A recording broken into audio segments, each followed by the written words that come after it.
मैं आपको जो ये दो ऑपरेशंस हुए उनको एग्जैक्टली कैसे अनफोल्ड हुए उसके बारे में ब्रीफली बताऊंगा। तो 22 से जब से पहलगाम अटैक हुआ है उसके बाद से हमने कई एरियाज़ को एक फोकस एरिया बनाया था जिनको कि हम एक फोकस वे में टारगेट करेंगे। और जैसे हमें इंटेलिजेंस इनपुट्स आ रहे थे कि जो टेररिस्ट ग्रुप्स हैं वो अब बर्फ़ पिघलने के बाद जंगलों में हायर रीचेज़ में चले गए हैं। और इसको ध्यान में रखते हुए जो हायर रीचेस हैं, जो ऊंचे पहाड़ों में जो जंगल्स हैं, वहाँ पर हमारी डोमिनेशन पार्टीज कंटिन्यूसली डिप्लॉयड थी। 12 तारीख की रात को शोपियां के इलाके में जो काटोहलन फॉरेस्ट है और स्पेसिफिकली केलर के एरिया में हमारे को इनपुट आया कि एक टेररिस्ट ग्रुप वहाँ पर हो सकता है। तो जो पार्टीज़ वहाँ पर डोमिनेशन के लिए पहले से ही डिप्लॉयड थी काफ़ी टाइम से, उन्होंने अपने आप को रिलोकेट किया, उस जगह के ऊपर फोकस होके क्लोज इन हुए। और सुबह के टाइम पे जब उनको वहाँ पर 13th की मॉर्निंग को जब एक सस्पिशियस मूवमेंट दिखाई दी तो पार्टीज़ ने क्लोज इन करके उनको चैलेंज किया। और चैलेंज करने के ऊपर जो है जो टेररिस्ट थे उन्होंने तुरंत फायर खोला। उसके बाद एक एनकाउंटर स्टार्ट हुआ, लेकिन पार्टीज़ ने क्लोज इन करके उनको न्यूट्रलाइज किया।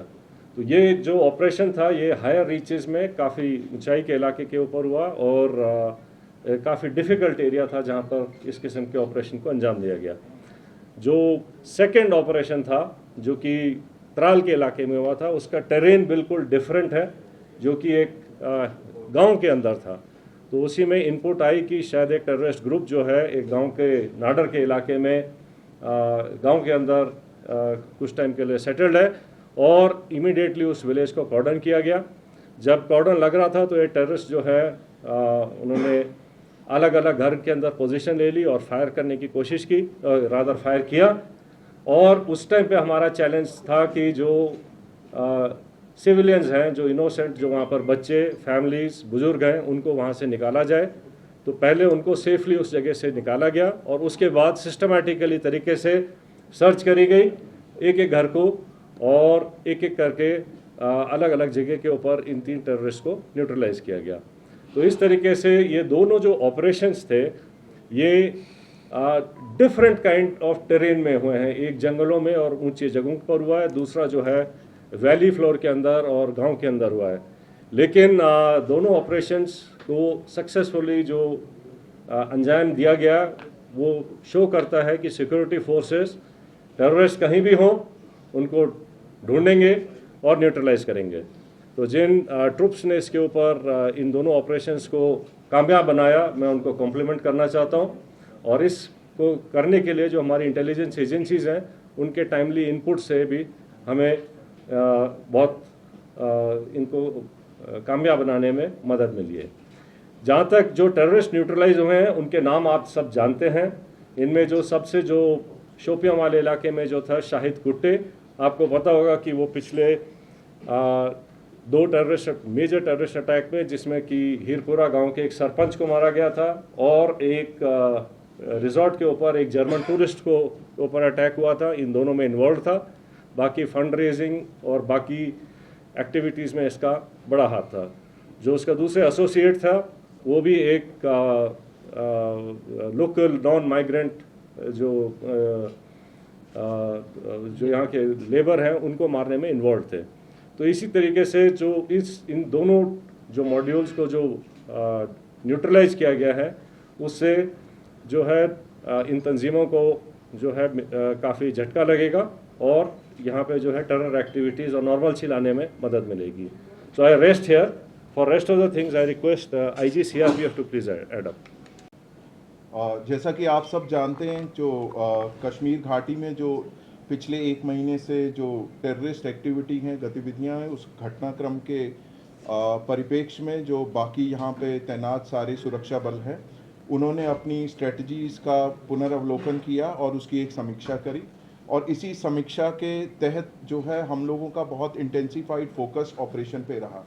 और इसी इंटेंसिफाइड फोकस और आपसी तालमेल और कोऑर्डिनेशन के तहत हम लोगों ने पिछले 48 घंटों में 2 सक्सेसफुल ऑपरेशन यहाँ अंजाम दिए हैं, जिसमें हम लोगों को बहुत ही सिग्निफिकेंट जो है अचीवमेंट मिली है। इन दोनों ऑपरेशंस में CRP, army, Jammu Kashmir police का शाना बशाना रोल रहा है और इन लोगों ने, हमारे जवानों ने और हमारे अफसरों ने कंधे से कंधा मिला के इन ऑपरेशंस को अंजाम दिया है। सरसरी तौर पे ये दो ऑपरेशंस, एक केलर के इलाके में जो कि शोपियां में आता है वहाँ हुआ, और दूसरा जो कि कल जो था त्राल के इलाके में हुआ। इन दोनों ऑपरेशंस में 6 टेररिस्ट को न्यूट्रलाइज किया गया।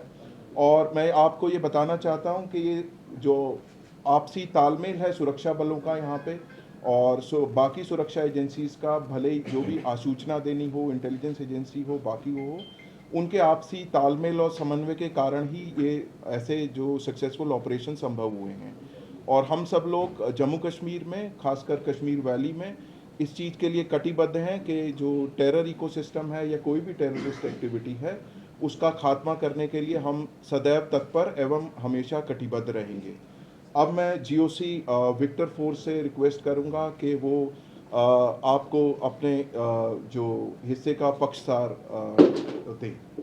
आर्मी की तरफ से आरआर, जेके पुलिस और सीआरपीएफ, उन सब के जवानों और ऑफिसर्स जिन्होंने, और साथ ही साथ में इंट एजेंसीज़ जिन्होंने बड़ी मेहनत के साथ में इंट को डेवलप करके और उसके ऊपर जो ऑपरेशंस हुए हैं उस सफलता के लिए मैं सभी को कॉम्प्लीमेंट करना चाहूँगा।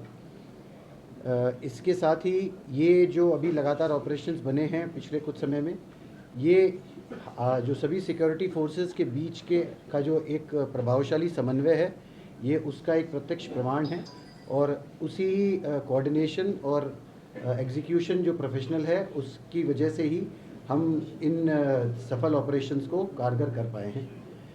आगे आने वाले समय में भी मैं पूरा विश्वास आपको दिलाता हूँ कि ये जो कोऑर्डिनेशन हम सबका, ये सभी सिक्योरिटी फोर्सेस और इंटेलिजेंसीज़ का लगातार जो बना है, आगे भी बनाएगा, आगे भी रहेगा, जिसकी वजह से हम सफलतापूर्वक कश्मीर, जम्मू एंड कश्मीर से आतंकवाद का पूरी तरह से सफाया कर सकेंगे।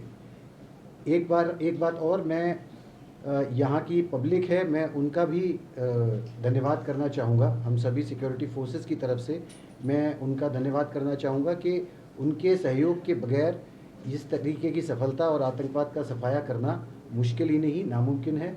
और इस सफलता, इस बात का भी ये प्रत्यक्ष प्रमाण है कि पब्लिक खुद चाहती है कि इस आतंकवाद का, इस दहशतगर्दी का जम्मू एंड कश्मीर से सफाया पूरी तरह से हो सके।